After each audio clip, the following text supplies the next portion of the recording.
हे चित्र आहे विशाळगडावरचं. विशाळगडावरती जी दंगल घडली त्या दंगलीच्या निमित्तानं कर्नाटक आणि महाराष्ट्रातल्या सगळ्या मुस्लिम समाजांनी तिथं राहणाऱ्या त्यांच्या भाई बांधवांच्यासाठी प्रचंड पैसा गोळा केला, त्यांची घरं बांधून दिली, त्यांच्या उदरनिर्वाहाची व्यवस्था केली. पण आज महाशिवरात्री आहे आणि हे भगवंतेश्वराचं मंदिर विशाळगडावरचं माणसांच्या शिवाय सुनं सुनं दिसतंय. गेल्या वर्षाचा माझा व्हिडिओ बघितला असता, त्याच्या आधीचा व्हिडिओ तर शेकडो इथे हिंदू येत होते, पण या दंगलीनंतर आज इथं कोण येत नाही. इथे 5 माणसं फक्त शिल्लक आहेत आणि त्यांनी किमान महाशिवरात्रीला इथल्या खेडेकर परिवारांनी जे पुजारी म्हणून आहेत किमान रांगोळी दारामध्ये सारवण्याचं काम, आणि आत बघितलं तर तुम्ही फक्त एकटेच पूजेला बसलेले आहेत.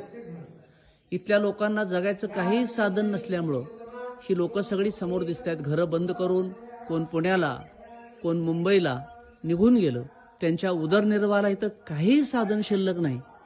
अशा परिस्थितीमध्ये हिंदूंनी इथल्या या पुजाऱ्यांना जर आधार नाही दिला, त्यांना जगायचं काही साधन नाही दिलं, तर इथल्या मंदिरांच्या पूजा सुद्धा ओस पडतील. आणि मग छत्रपती शिवाजी महाराजांनी हे गडकोट किल्ले, फुलाजी प्रभू बाजी प्रभूंनी इथं आपलं बलिदान का दिलं, हा माझ्यासारख्या एका गडप्रेमीला पडलेला प्रश्न आहे. इथं आता एक छोटी आजी आजोबा आहेत, ही बंद घरांची कुलपं दिसत आहेत आपल्याला. हे टॉयलेट बाथरूम बंद आहेत. इथं आता हे दुकान बंद आहे. इथं ही सगळी घरं बंद आहेत. हे एक काका इथं राहत आहेत आणि एक खेडेकर परिवार, ही सगळी घरं ओस पडलेली आहेत. इथं कुणीही आपल्याला दिसत नाही, सगळ्या घरांना कुलप आहेत. ही जर हिंदूंची इथं अवस्था असेल तर इथं राहणाऱ्या देवदेवतांना सुद्धा काळजी पडली की उद्या आपल्या पिंडीवरती घागरभर पाणी कुणी घालणार. या ठिकाणी गडांचे भग्नावशेष आपण बघतोय, पण जिवंत चालती बोलती माणसं इथं 30-40 परिवार हिंदूंचे होते. हे सगळे आपलं घर दार प्रपंच सोडून सगळे पुण्या मुंबईला परदेशी झाले, कारण इथं कुणीही हिंदू पर्यटक भक्त येत नाही. त्यांना जगण्यासाठी लागणारा 5,000 रुपये सुद्धा मिळत नाहीत.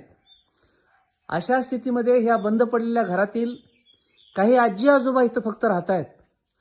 त्यांच्या पोटापाण्याची व्यवस्था नाही. आणि ही विदारक परिस्थिती जर हिंदूंनी नाही बदलली तर बदलणार कोण? हा ह्या हिंदुस्थानमधला विशाळगडाचा प्रचंड मोठा इतिहास आपण पावनखिंडीच्या रूपानं बघतो. पण आज ही खिंड उदास आहे. आज हा गड उदास आहे. फुलाजी प्रभू बाजी प्रभूची समाधी उदास